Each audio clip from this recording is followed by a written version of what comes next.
Welcome to the Warrior Mindset Podcast. We're your guide as you make your way through life, getting better 1% every day.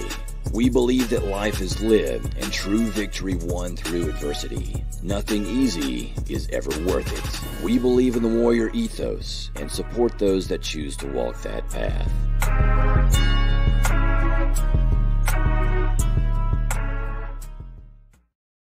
What is happening, folks? How's it going? I recently was invited to do a workshop on leadership in business. For what it's worth, I thought they had some pretty good questions, and it wasn't recorded. I wish it was. I would have just uploaded that. But I want to try to go through some of those questions, and then they sent them in beforehand, and then some were, asked while we were going through it. And I just wanted to try to go back through it for the sake of one of these episodes. So this was on leadership, okay? Leadership in business. And I have been in business for 20 plus years for myself. Briefly had a stint or two working for other people. Nothing like extremely serious, but I have run I'm going to say successful because we still exist, and I've been told that is to be considered a success. A web design and software development company called Period 3. Been doing that for a long time. The longest running business, and that's sort of the bread and butter, I think. And I've done other things over the years. We've started a co-work called SoCo, and what that is a communal workspace. If you're unfamiliar with it, I think most people are familiar with what a co-work is nowadays, but in case you aren't, it is where you can rent a desk instead of having to go into a whole office lease scenario. You can just rent a desk, and we provide you with all the amenities. So, and that's grown. Me and my business partner, and him more so than me, have grown that significantly over the past year. So that's about an 8-year-old business. We've been there doing that for about a decade. I ran for another 10 years or so, 10 or 12 years. I ran a event conferences and promotions company. We did educational and industry specific conferences for the web design and software industry. Did that all over the country for about 10 years. You can look me up there and all the stuff we've done. And it's originally where I got into podcasting. For that Unmatched Style was the name of that stuff. And I've done other things. We launched a code school, or worked with a company launching a code school or whatever. Recently, I have acquired a gym. We call it Warrior Fitness and Martial Arts, where I teach and train, and we have members and all that stuff. So it's a brick and mortar type business, a lot in line with the co-work, the SoCo business. So that's been an interesting experiment the past couple of years. Took that over during the pandemic from the owner who owned most of it. So that's sort of my business background, and have had experienced different scenarios working with people, from working under people to working with people to having employees, the whole 9 yards. So, so for what it's worth, I've been doing stuff for a little while, and you take it or leave it as advice. So, wanted to go through some of these questions because I thought some of them were interesting in terms of maybe they can help you. I don't know. So.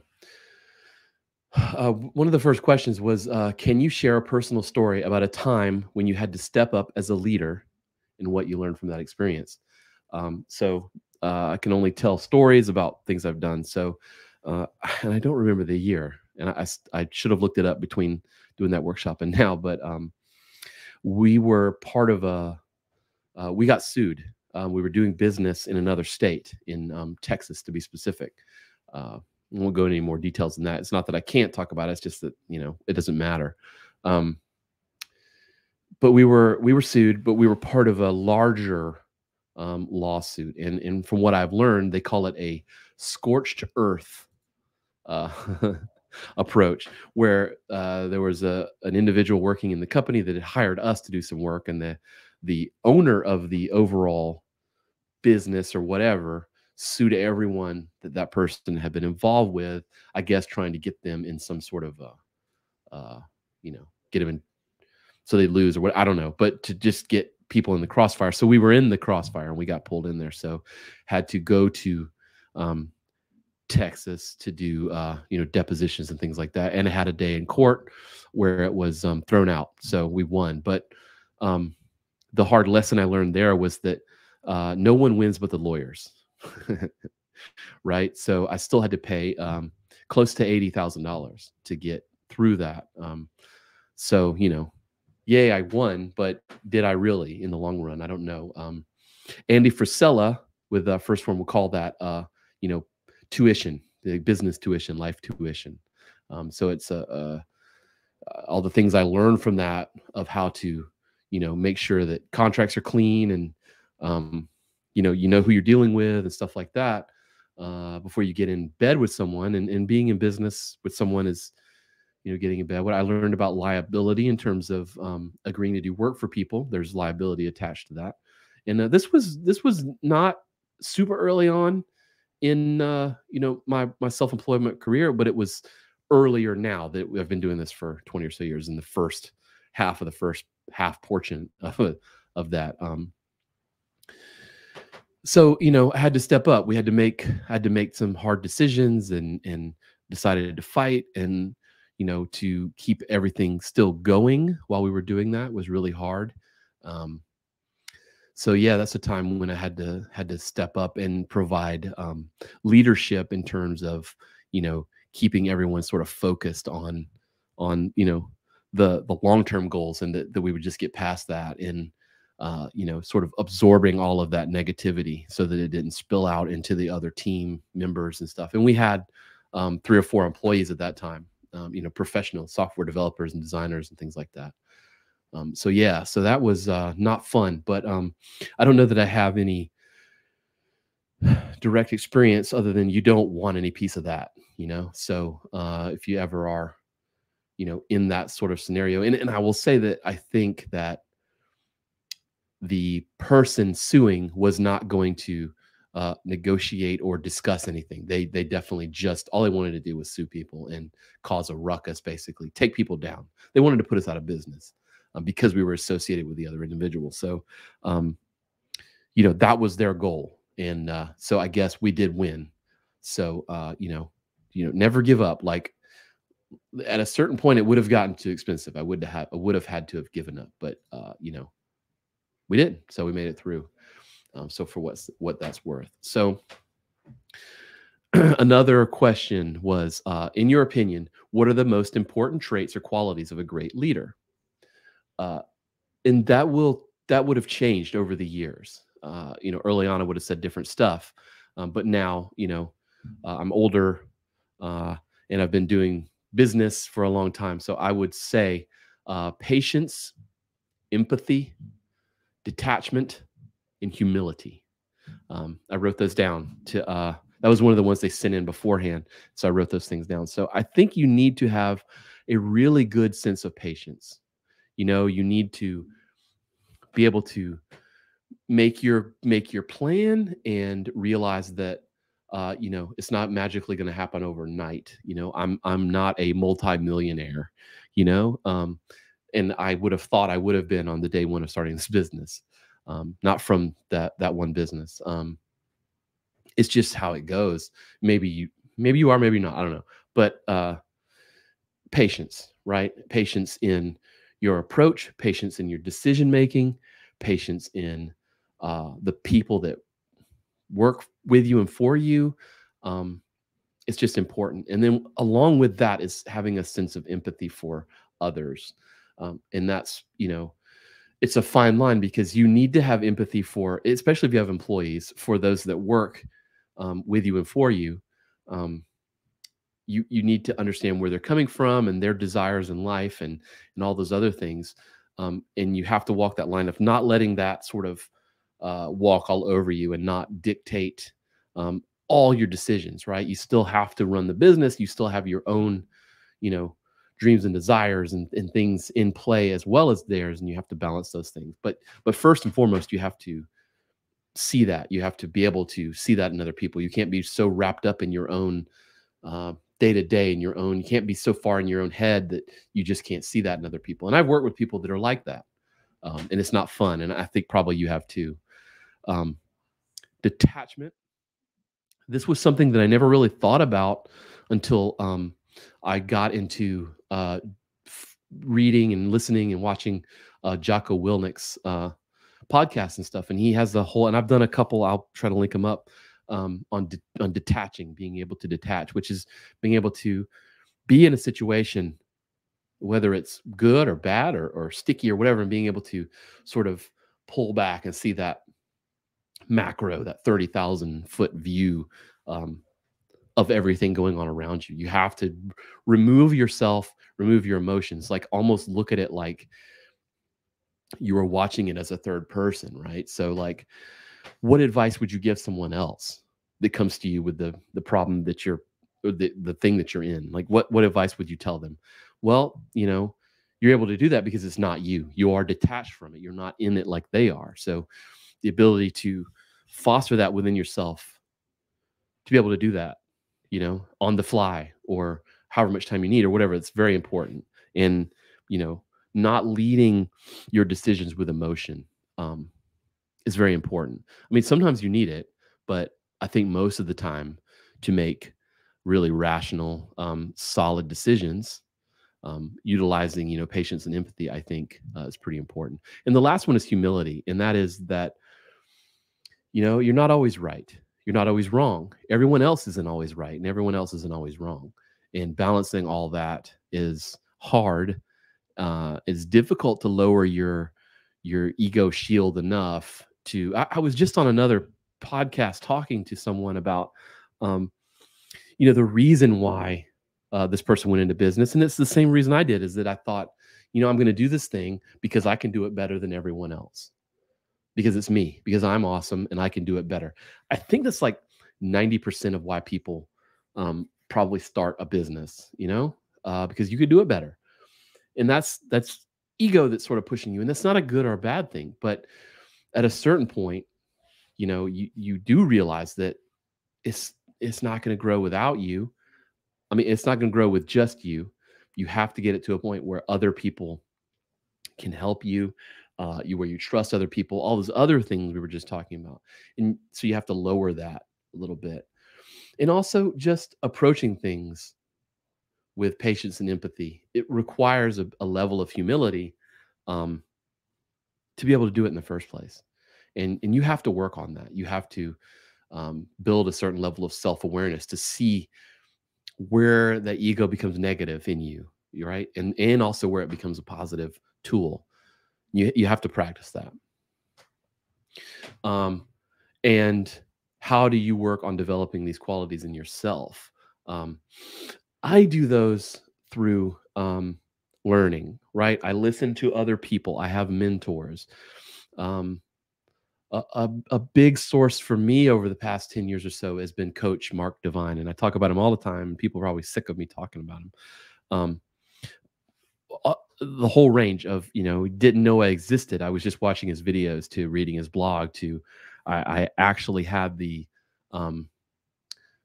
honor of inviting him to speak at one of my conferences. So I got to know him a little bit there and we emailed back and forth and stuff. And, you know, having that mentor, and that's a top tier mentor for me. And I have other mentors that don't know I exist. And I have some that I do talk to, and I'm always looking to learn lessons from stories and people and things. And I make time to have time to do that because it's important to me, because you have to develop those qualities in yourself. And it doesn't happen overnight. And it can happen from just listening to, you know, someone talk about the same thing over and over and over again. And however passionate they are, that pulls you in. It could be that.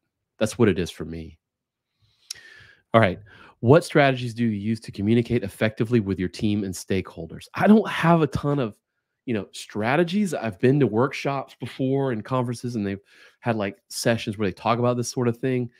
Um, and they're useful. I've never really gotten a ton out of it, but what I do is I like to be very straightforward. Okay, I like to keep my approach to communication simple, and then I take ownership. Okay, those three things, being straightforward and keeping it simple, or very closely related, but it's that you communicate clearly. I don't know how many times I've been in meetings where someone is sort of beating around the bush, where they're not being straightforward about what they want or what they need, or they won't say it, like they're afraid to hurt everybody's feelings or something. And I've never really understood that. Um, and I'm not giving you permission, and I'm not saying you need to be a jerk. You need to be, the boss. BAWSE. I don't think you need to do that. I think you can be straightforward at the same time. You can be straightforward and simple at the same time. I mean, if something needs to be done, it needs to be done, and you need to say that, hey, this thing needs to be done by this time, and I think you should do it, or I think I should do it, or I think we should do it this way.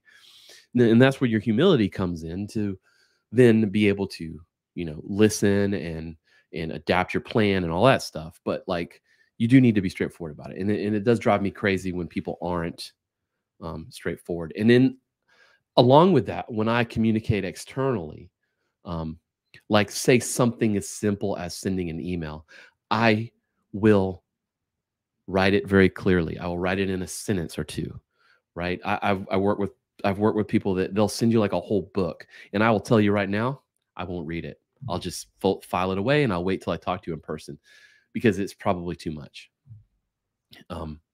Because that's just ridiculous. Now, another thing is, like, you ever gotten those emails that someone's like, they're like, please address is like all they write you, but then it's part of like a 12 email forward string, um, that's not effective communication, right? That is not being clear. That is leaving a lot of things up to interpretation. And that is also sending the message that you who are sending it, and if you're in the position to send people an email about something that they have to do, that means you're a leader. And if you're doing something like that, you're being lazy. You're not taking ownership. Taking ownership is reading that thing, like congealing out what needs to be done, and then saying, hey, Gene, I need you to do this thing. What do you think? Or whatever color commentary you might want to add if necessary. That's being a leader. That's what I mean by taking ownership. That's an example. Another thing is, assuming things can get you in trouble too. So anytime you feel that pull or that tug to where you're just assuming something, you might need to be straightforward about it and bring it up. It doesn't take much. Okay. Can you share, and this was one they asked in person, can you share an example of how you've effectively handled a challenging situation as a leader? Story time. So we had a client in another state, almost 7 or 8 years ago. And we severely underdelivered. We messed up some stuff. We underdelivered. I was personally in a situation where I was not paying attention. I took my eyes off the wheel because I was doing too much. I've learned since that you can do too much. I was doing way too much and not taking care of business where I needed to. And they were threatening to sue us. And I realized it was scary because we weren't doing what we were supposed to do. We weren't delivering, right? It was not a good situation. So I took ownership and I approached it with humility. I did these things. I detached from the situation and I looked at it from this person's perspective. And, because at first when you're confronted with something like that and it's, your fault, basically, your initial response is always going to be to defend yourself, right? Your ego, your id, or whatever Freudian thing you want to talk about, is going to want to put up walls, and you're going to want to blame other things, blame situations, or blame the world or whatever. Um, but if you can detach and look at it and approach it from that person's perspective, you can see, where the fault lies. I really think you can. Um, so I practiced. It was a moment where I remember distinctly deciding to do these things and detached, thought about it. I tried to give empathy to that person, and I still do to this day. Um, I practiced patience because I knew it would take a while to resolve the situation without resorting to, um, you know, the name calling of suing each other. Um, and then I approached it with humility. I approached this person in a humble nature, and I approached it with, look, I know you're unhappy. I know we caused distress. I know I have to solve it. I would love to work with you on solving it in a way that makes you whole. How can we do that? And it worked. They told us what they needed that would match. And you know what? I rolled up my sleeves and we just did it. And it took a while. And I had to work on it over a vacation that we spent a lot of money to go on. I'm sure if you're in business for yourself, you probably have stories of working on vacation or something. I know I talk to my good friend Carl about that all the time. There's probably a term for it. If not, we should probably come up with a term. Um, so I feel like I effectively handled that because it was really a shit situation that we turned positive. I mean, it almost put us out of business. It was that bad. We lost some employees during that time because of how bad things got. But I'm still here. That was almost a decade ago. Um, and I learned a lot from it. And to this day, and I haven't done it yet, and I think I will one day once I can get over myself enough. And I'm still in the process of learning, right? As I want to write that person a letter and tell them how much better it actually made me going through that. Um, you know, they might not appreciate it, but it'd be interesting to see what happens there. Can you speak to the importance of self-reflection and continuous personal development in being an effective leader? I think it is paramount. I think you have to have the ability to uh, self-reflect. I think you have to have the ability to detach enough to look at yourself objectively. I think you have to. Um, One of my default modes is to always think that it's me first, right? Not in the sense of like me first, I get paid first or whatever. I mean, like if someone's upset, I always think about like, what did I do? What did I say? How can I change the things that I just did first and foremost?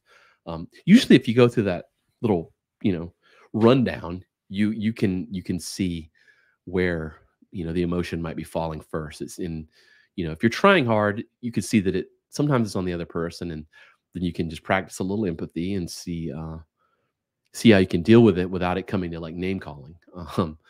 You know, I think it's very important. So whatever you need to do to block out time or, read books, find mentors, listen to audiobooks, listen to podcasts, read blog posts, whatever it is, you have to find time for it. Um, continual, continual personal development. I'm a big believer in the concept of Kaizen, right? 1% every day. It's on the blog post. I mean, it's on the podcast tagline. A little bit every day goes a long way. 1% effort over 365 days. That's a lot. You know what I mean? That can get you going where you need to go. A lot of times in my coaching, I tell people that most people they overestimate what they can do in a week, but they underestimate what they can do in a year. You know, um, that's so true. So true. I think it's extremely important. You have to continuously work on yourself. Um, how do you approach decision making as a leader, especially when facing conflicting opinions or uncertain outcomes? I'm going to say it again, and I don't mean to sound like Jocko, but detachment. You have to practice that. Okay. That is one of the most humbling things you can do, is to be able to detach yourself, put other people's emotions and opinions first in terms of looking at the situation. Um, it will help guide you in such a positive way. I can't tell you how many times I've made poor decisions as a business owner and leader, and it's because I've led with emotion first. right? Now, sometimes you have like if sometimes it's a good thing, it's a good thing sometimes. Sometimes, most of the time, I would say it's not. You have to be able to detach yourself, your emotions, your opinions from a situation. Okay, that's how I first approach anything. Is I just try to detach a little bit. Here's an exercise. Um, Write it down. You've probably heard this before, but if something's bothering you or you're trying to make a decision, rarely do you have to make a decision in the moment, right?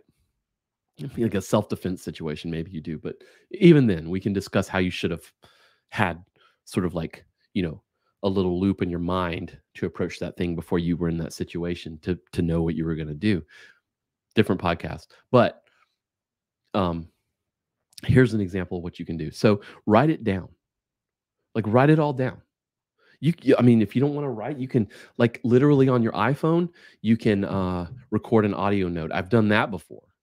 Um, and talk just like I'm talking now. Like just go. You can write it. I think the phone will actually convert it to text. Anyway, write it down. Write down what it is, your objections or your support, and then what you think you should do or what you think you shouldn't do. Just write it down. Wait 24, 48 hours, like whatever you can afford yourself the time of wait, and then read it again. How do you feel? I can't tell you how many times I've done that where someone has been bugging the shit out of me with something they said or did, or forcing me to make a decision or asking me to do something I don't want to do or whatever. And I've just written it down, written down my response to them. I've literally written a response to someone or an email to someone or like a message or some whatever. And then I'll read it and I'm like, that was a little heated. That was a little emotional, a little too emotional. They actually have a point. I could see where they're coming from because I've just given it time. A lot of your problems can be solved with a good night's sleep. I believe that. So that's something I use. That's a tool I use to detach. Okay. There's an email service called Future Me. And you can write yourself an email in the future. You can write yourself an email and then tell it when to send you in the future. And I use that. Like I use that all the time. I'll write myself a note about someone or something or some project or whatever. And it could be a simple note of like, hey, how's this thing going? When you wrote this email on date, blah, blah, blah, you were feeling this way. How do you feel now? I've done that a lot and it really helps sort of keep you on the path. Okay. Can you share a failure or setback you experienced as a leader and how you learned from it? Yeah, this one still sticks in my mind. I've talked about this several times. I'm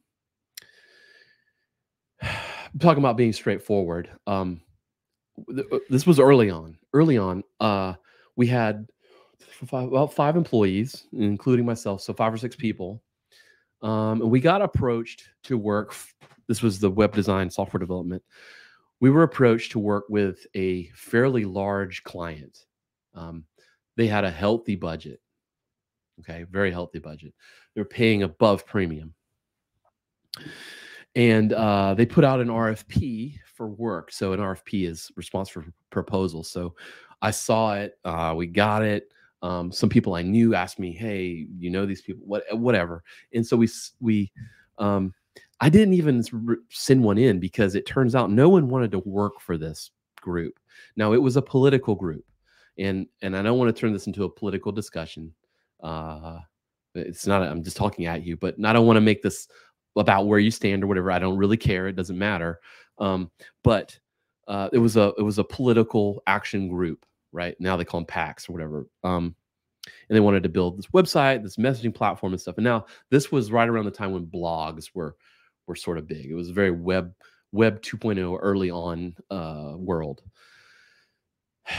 And didn't even have to do the RFP. They tracked us down after I'd seen it and like I don't know if it feels good. And then they were tracking us down through someone else I knew.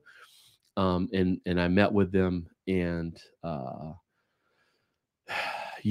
I really wasn't as I feel like I was kind of a weak leader back then in terms of caring about what my employees thought and stuff like that. It was just my approach. Early on, was full of a lot of, I don't want to say I was super arrogant, but it was more like, this is my show, you're gonna do what I say no matter what, and all this stuff. Anyway, they um, were for so around this time, there was a lot of talk about gay marriage, right, in the state where I'm from, whether to make it legal or not.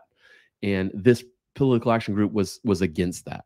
It was a religious political action group that was against that. Was their marketing was to stop that. And but I didn't learn that until I went in and talked to them. They were sort of like a black ops group or whatever. And I was like, I don't know, and they asked what it would cost, and I listened to them, and I told them a price that seemed kind of expensive. It's like more than normal. It wasn't too crazy, but it was more than normal.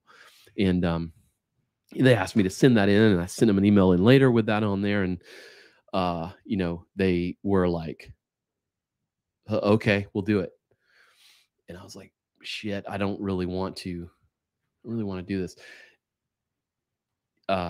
So I countered again. So then I actually wrote it all down officially, and I said, I gave this little thing about like, well, that was a rough estimate. Now that you're interested, let's really, I'm going to really hash this out with the team and figure out exactly what this is going to cost. And I talked with the team, and one of my employees was gay, and he wasn't necessarily talking about getting married, but he was like, nah, can we please not do this? This is kind of hurtful to me to do this. And and I was like, man, I don't want to hurt this guy. I mean, he is a friend of mine, and I care about him, and they are anti him, so what I did is I just put the proposal together. I doubled it.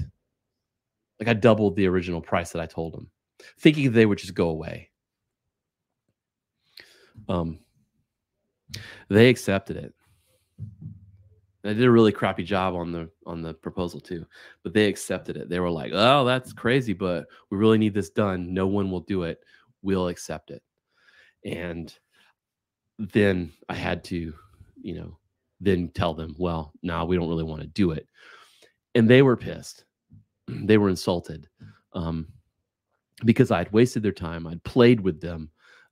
I wasn't straightforward. I was sort of slimy in the way I responded, and I wasn't a good leader. I wasn't straightforward, and I didn't stand up for it. And in the long run, I don't really care about my reputation, because they know more people like them. I don't want to work with people like them. So I think in the long run it didn't really hurt, but at the time, it worried the crap out of me, and at the time, it hurt me because I felt like I wasn't a good leader. I wasn't a good person. I didn't do it right, and I think you could probably agree I didn't do that right. So I really learned some lessons about being straightforward, involving those that are involved in things with me, and telling the truth. Um, sometimes we think we're being kind of slick and under the table with things, but there's others involved, and you have to be aware of that. And that was a big setback for my leadership. I lost that employee. He was like, he didn't leave because of that, but I think I lost his loyalty, in the long run from that. And there you go. You gotta learn from it. You got to learn from your mistakes, folks. How do you stay current and adapt to changing circumstances and technologies in your industry? That was a little like whatever, but it was in the list. I produced conferences because I love them, and it's the same thing with self improvement. It's also self business improvement, self skills improvement. Whatever, you've got to do that. You got to pursue and find things that give you the time and give you the resources and the actual things of quality that you can sort of take in and learn from. You've got to do that. You got to make the time for it. Hopefully your employer agrees with that too. We send employees to conferences as well. I mean, we always got in free because it's sort of like a thing with producing events and stuff is that you went to each other's conferences and everything. That's sort of a thing. But it worked. You've got to do that, and now that I'm teaching martial arts and things like that, it is a fast approaching where I will have to do something myself to continue my own training. So there's definitely a parallel there between, what I do and what I know and what I can teach others, um, with confidence to, bring them up to the level they need to be. And I have to continue, as that leader, as that teacher, I have to continue my path as well. So, it's very important. It's very important.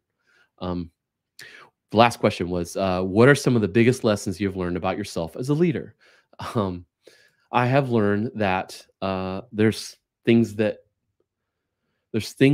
sort of affect me. There's things that set me off. I've learned what those things are, and they bother me, and they will continue to bother me, and I will continue to have negative responses from them. But simply understanding them and working on myself, and I'm able to see that, feel the trigger, or whatever, and detach myself from it. It doesn't mean that doesn't mean that it has stopped bothering me. Those things, they always will. I think there's things in life that bother everyone. It will always will. It's kind of like a relationship, with a significant other.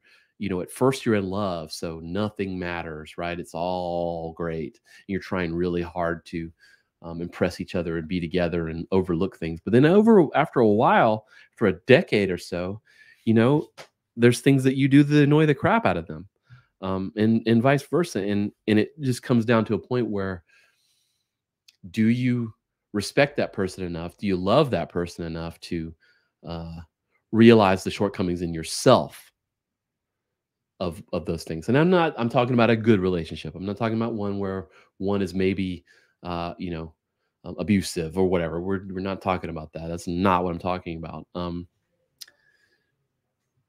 Being a leader is very similar to that. You can't just go through people,